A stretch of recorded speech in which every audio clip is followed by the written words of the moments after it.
অভিনেতা চঞ্চল চৌধুরী দুই বাংলাতেই তার সমান জনপ্রিয়তা। তবে হঠাৎই গ্রেপ্তার আতঙ্কে চঞ্চল চৌধুরী, কিন্তু কেন?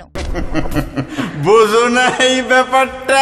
কোটা সংস্কার আন্দোলনে ৫ আগস্ট দেশের রাজনৈতিক পট পরিবর্তনের পর থেকেই আওয়ামীপন্থী শোবিজ তারকারা বেশ বিপাকেই পড়েছেন। সম্প্রতি বাংলাদেশ ও কলকাতায় সমানভাবে জনপ্রিয় অভিনেত্রী নুসরাত ফারিয়াকে ঢাকার বিমানবন্দর থেকে গ্রেপ্তার করা হয়। মূলত গত ২৮ এপ্রিল চঞ্চল চৌধুরী, নুসরাত ফারিয়া সহ ১৭ জন অভিনয় শিল্পীর নামে হত্যা মামলা করেন ভাটারা থানা এলাকার এনামুল হক। যেহেতু মামলা রয়েছিল, সেজন্য ইমিগ্রেশন পুলিশ নুসরাতকে আটক করে।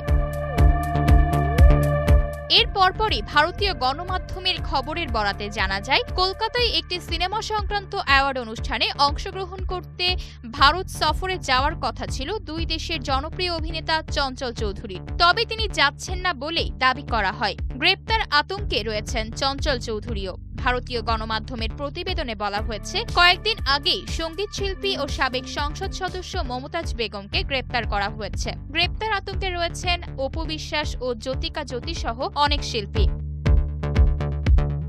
হাসিনা সরকার পতনের পর দীর্ঘ সময় পর্দার আড়ালে থাকার চেষ্টা করলেও অভিনেতা চঞ্চল চৌধুরী সম্প্রতি একটি অ্যাওয়ার্ড অনুষ্ঠানে হাজির হয়েছিলেন।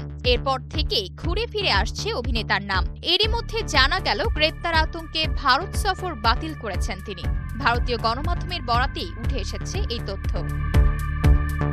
আয়েশা অর্থী, নিউজ ডেস্ক, গ্লোবাল টেলিভিশন।